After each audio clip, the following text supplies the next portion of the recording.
मित्रांनो नमस्कार, जय श्रीराम. अशी शंका घ्यायला भरपूर जागा आहे की हे भाषेचे राजकारण, महाराष्ट्रातलं भाषेचं राजकारण भाजपनी मुद्दामून आत्ताच पेटवलं.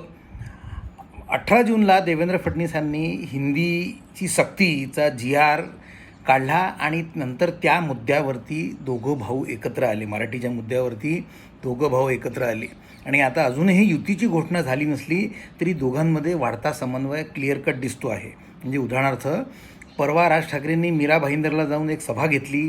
काल वडापाव चाणक्यांनी उद्धव ठाकरेंचा घेतलेला इंटरव्ह्यू प्रसारित झाला. आज त्याचा दुसरा भाग प्रसारित होणार आहे.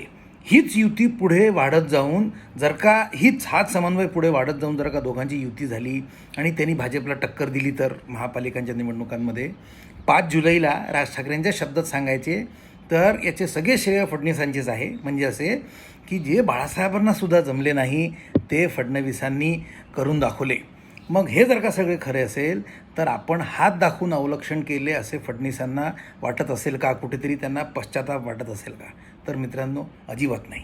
याच्यामागचं राजकारण समजून घ्या. आज मुंबईमध्ये मराठी मतदार हा 30% खाली आहे. काही तज्ज्ञांच्या म्हणण्याप्रमाणे तो 25% राहिलेला आहे आणि त्यातही एक साधारणपणे 10 ते 12% भाजपचा कट्टर, भाजप महायुतीचा एकनाथ शिंदेंचा वगैरे कट्टर हिंदुत्ववादी मतदार आहे. त्यामुळे या दोघंही भावांनी कितीही नेटाने एकत्र येऊन प्रयत्न केला तरी त्यांना 20%च्या वरती मतं मिळणं फार कठीण आहे. त्यातूनही मराठी बोलले नाही तर थोबाडीत मारा, व्हिडिओ करू नका, मराठी मुसलमान घरात मराठीच बोलतो वगैरे असल्या वक्तव्यांनी एकतर जो काठावरचा मराठी मतदार असेल तो भाजपकडे जाण्याची शक्यता आहे. प्लस जे जुने भाजपचे गुजराती, मारवाडी आणि आता उत्तर भारतातून आलेले जे मतदार आहेत ते तर भाजपचे हिंदुत्ववादी मतदार आहेतच. मात्र या वक्तव्यांनी ते भाजपमागे अजून कन्सॉलिडेट होण्याचा मोठा चान्स आहे. लक्षात घ्या, हे जवळजवळ 35% एवढा मोठा हा एवढा मोठा हा वोट ब्लॉक आहे.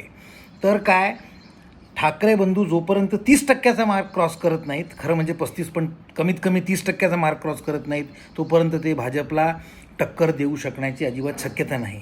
आणि हा जो 10 ते 12%चा गॅप आहे हा मराठी मुसलमान भरून काढतील अशी ठाकरे बंधूंना आशा आहे. मात्र या 10% मुसलमान मतांचा जो गठ्ठा आहे त्याची चाबी काँग्रेसकडे आहे. आता काँग्रेसचे मालक ठाकरे बंधूंवर मेहर नजर होतात का ते आपल्याला येणाऱ्या काही दिवसात कळेल. इथेच थांबतो. जय हिंद, जय श्रीराम.